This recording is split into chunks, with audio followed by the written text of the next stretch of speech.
Vou passar rapidamente por essa questão da funcionalidade dos membros inferiores para depois a gente ir para a plataforma de força. O bom dessa análise é que ela não tem custo, ou custo muito baixo, e dependendo do quadro do seu atleta, é muito mais relevante você fazer uma análise dessa do que você fazer uma análise de força no isocinético, como eu falei para vocês, né? O isocinético ele vai me dar força concêntrica dos extensores do joelho e dos flexores do joelho. Pô, legal, ótimo. Mas ele não está me dando nenhuma resposta da funcionalidade do membro. Como que ele, como ela que você até saiu agora, ela fez aquele agachamento aqui, né? Aí aqui, ó, a perninha. Não, mas na verdade isso, assim, a funcionalidade daquilo, a estabilização está zero naquela perna. Então eu saber qual é a força do quadríceps ali é até irrelevante, entendeu? Por quê? Porque a funcionalidade está ruim.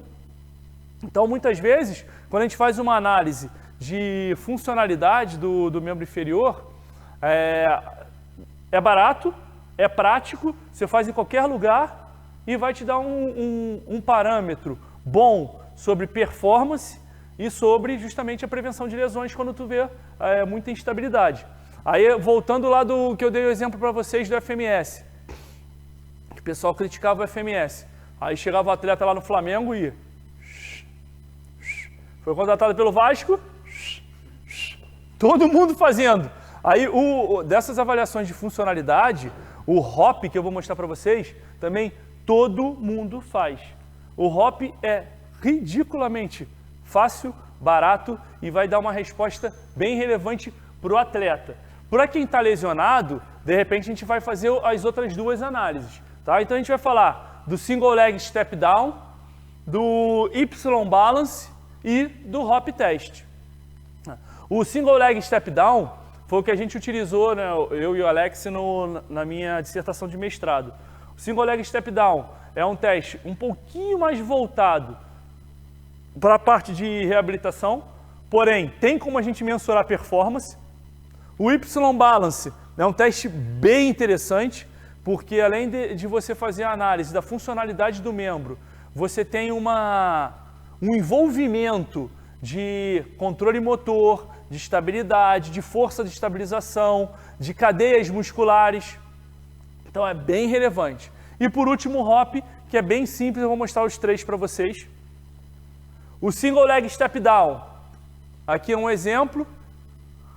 Aqui tá até meio feio esse movimento do cara, mas é um exemplo, na verdade, porque a gente pode fazer essa descida do step na frente do step ou na lateral do step, tá? Existem vários protocolos. Você fica em pé, você faz inclinando na diagonal.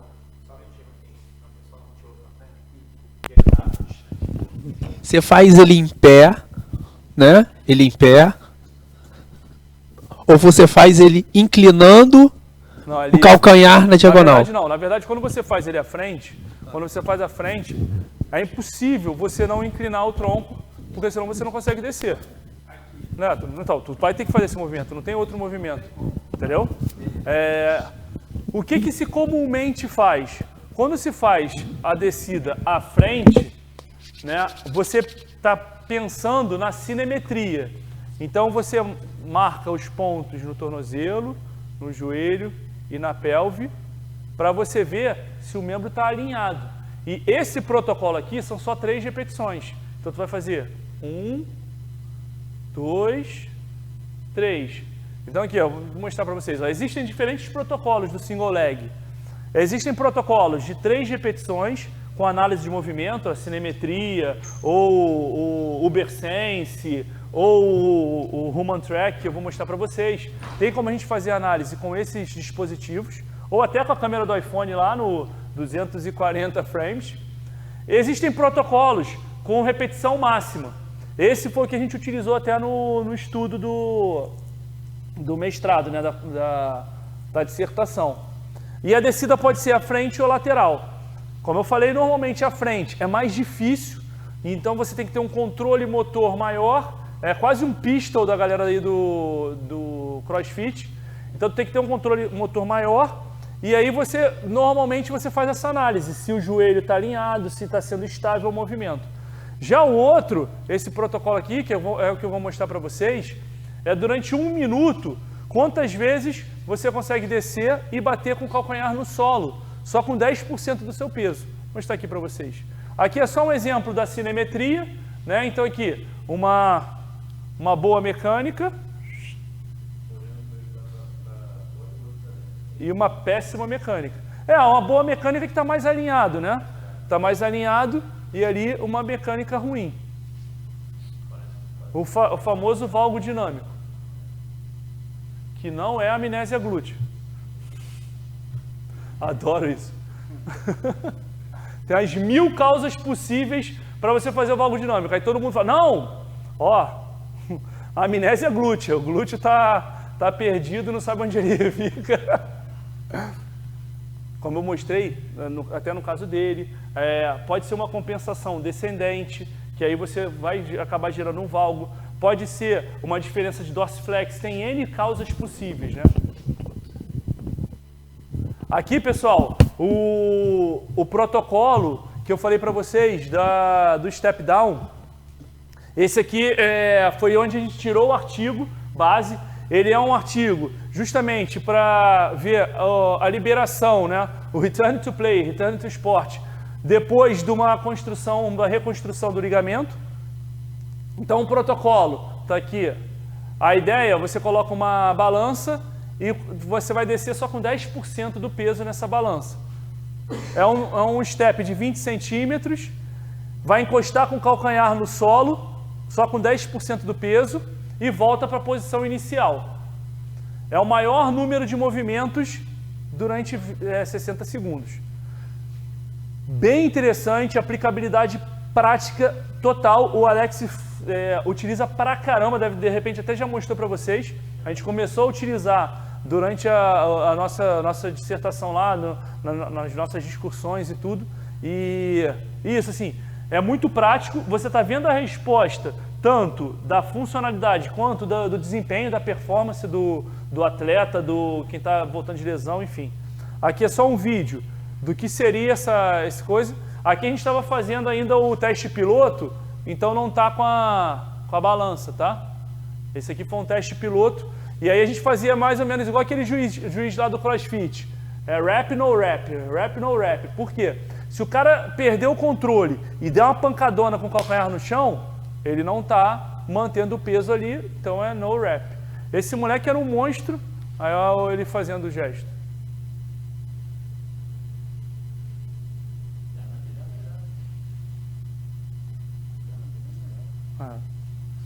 Ele tem um varo de tíbia. Ele tem um varo de tíbia.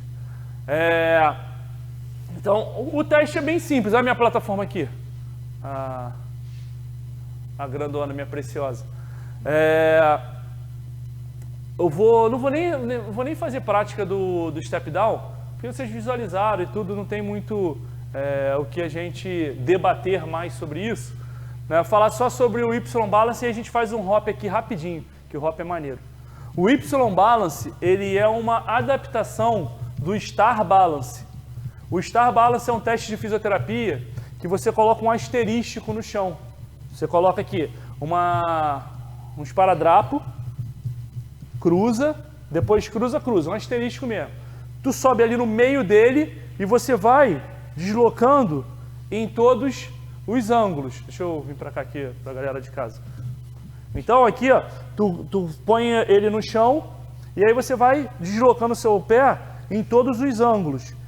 Que aí você vai vendo qual é a estabilização em diferentes planos e movimentos.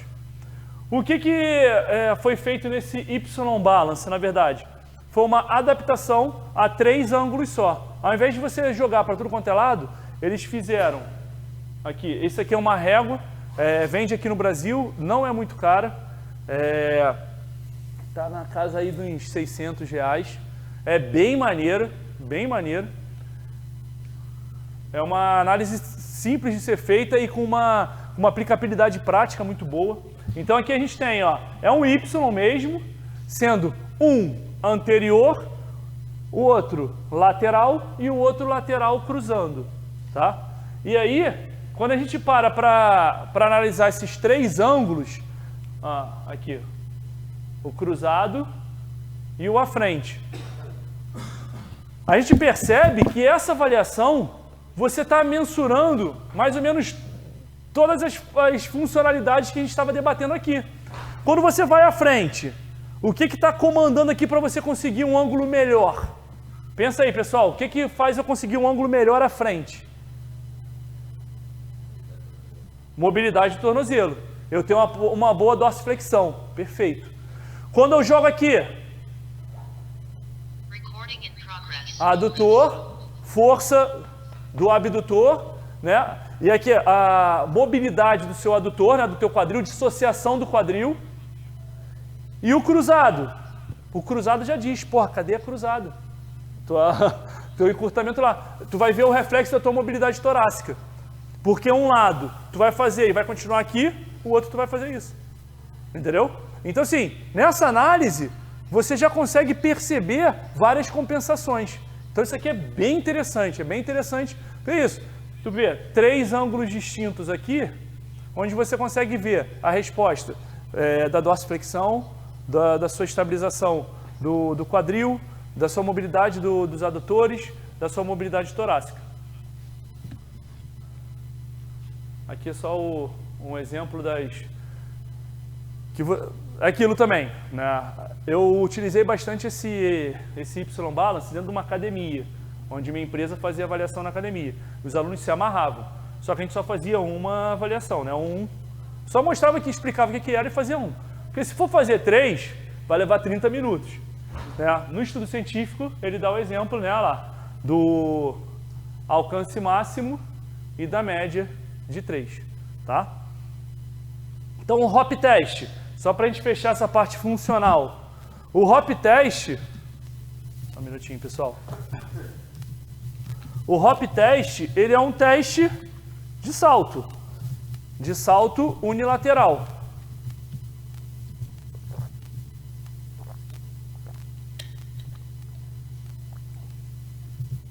Então você vai colocar, vou voltar para cá que fica melhor para o pessoal ver. Você vai traçar uma linha, tá? Que seria a linha inicial, tira um pé e você vai dar o salto. Um lado e o outro. Vai medir a distância e vai comparar um lado com o outro. Muito simples. Gastou quanto aqui? Só uma trena. Só que você tem uma resposta de potência, de controle motor. Tu pode filmar em câmera lenta, né? Para você ter essa resposta também da estabilização. Enfim, a gente vai fazer aqui. Vou botar alguém aqui de cobaia. Vou até tirar isso daqui, porque a gente não vai usar mais a marca. Aí aqui, pessoal, o pessoal de casa também. Esse teste do hop, ele pode ser um single, que é esse que eu fiz aqui, um salto só, 3 saltos, um triple rope, o triple rope com crossover, que aí já é hardcore aí para quem está reabilitando o cruzado, seria você traçar uma linha no meio, e aí você vai fazer o salto para um lado e para o outro. Aí já é uma demandazinha grande. E esse a gente fez um estudo também. Aquele estudo que eu falei para vocês da dorsiflex, a gente fez com esses 6 metros. Você coloca 6 metros de distância, coloca 2 fotocélulas. E aí o atleta, o paciente, ele vai pulando num pé só, em velocidade. E aí ele passa de uma fotocélula, dispara o tempo, 6 metros até a outra. E aí compara um lado com o outro.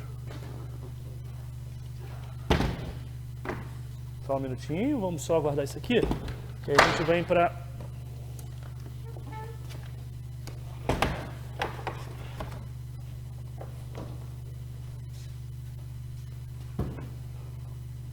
Vamos fazer aqui rapidamente? Vem você, chega aí. Aproveitar um tornozelo aí, vamos ver se a funcionalidade está boa. Pessoal, vamos fazer só o single rope, tá? Aqui é o teu inicial, tá? Aí tu vai posicionar aqui do lado. Ah, aqui o inicial. Isso. Salto máximo. Salto máximo. Força. Não foi o máximo. Põe força mesmo, põe força mesmo. Põe força mesmo. Beleza. Show. Esquerda agora. Esquerda agora. Beleza. Só mais um, só mais um.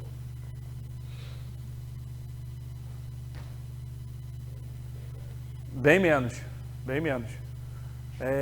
Vocês lembram da dorsiflex? Qual dorsiflex era maior? Pô, cara, faz sentido isso que tu tá falando, né, cara? Show, obrigado. Mas ele aterrissou bem. Não, ele aterrissou bem, só que é aquilo. O exemplo que eu dei para vocês do tênis, né? O lado que eu tenho maior amplitude, a cadeia, eu consigo gerar mais força. Então eu não consigo avaliar só força se eu não avaliar a amplitude articular, a funcionalidade. O que acontece com ele aqui? Simples. Ele vai fazer um salto unilateral. Quando ele faz isso aqui para saltar, um pé ele sai daqui, ó. O outro ele sai daqui. O aproveitamento da energia elástica, a transferência, ele faz muito mais com o pé direito. Eu não cheguei a reparar, mas possivelmente... no pé onde ele tem a dorsiflexão menor, ele deve ter inclinado mais o tronco também, né? Possivelmente. Eu também não observei, mas possivelmente. Possivelmente. Porque aí, justamente, você precisa daquele ângulo para gerar potência. Que se ele fizer aqui, ó, só da dorsiflexão dele, ele só vai fazer isso aqui. Não vai conseguir soltar nada. Então aí adota a estratégia de fazer isso. Ele vai inclinar o tronco para ele conseguir... Quase deu câimbra aí. Ele vai inclinar o tronco, vai fazer o movimento que tu não faz, né, cara? Então, porque isso? Quando a gente precisa gerar a potência, teu corpo vai adotar uma estratégia, entendeu? E aí, no caso, por isso que quem tem menor dorsiflex, aí tu vê os estudos de queda, o cara que tem, o Alex até publicou um estudo desse. Aí os atletas que têm uma menor dorsiflex, quando tu vai ver a queda dele, acho que até com o Gustavo, foi até com o Leporace. Quando ele cai, ele inclina mais o tronco. Entendeu? Ele inclina mais o tronco. Por quê? Tu precisa amortecer. Se o teu tornozelo ele não vai atuar como ele deveria, tu vai jogar para o outro. Tu vai jogar para o quadril, vai jogar para o joelho, vai jogar para a coluna. Beleza? Show? Viu como é que é caro esse teste? E a gente percebeu uma diminuição de performance. Então, aí aquilo, pô, ele é meu atleta. A diminuição da dorsiflex dele está dando um reflexo no salto dele. Então, pô, é relevante realmente eu fazer a intervenção no tornozelo. Beleza? Aqui só o exemplo e a correlação, ó, pessoal. O índice de correlação, uma correlação bem alta, sendo aqui, ó. Aqui, desculpa. Isso aqui é importante, uma coisa a gente observar, tá? Isso aqui, ó, esse estudo, ele teve o primeiro dia e o segundo dia. Então, os atletas foram num dia e retornaram no dia 2. Olha o que aconteceu no triple hop. Ele fez 670, 673. Olha o que ele fez no crossover. 637, 649. E aqui ele diminuiu o tempo. Beleza? Agora olha no single. O resultado foi praticamente igual. Por quê? Todos os outros 3 testes, ele tem um aprendizado motor do teste. E aí ele melhora a performance. Então isso é algo que a gente precisa observar. Tá? É algo relevante. Até por isso, possivelmente, nos clubes, eles utilizam mais um single hop. Eles utilizam mais o single hop do que o triple hop. Beleza? Show? Aqui só o ICC.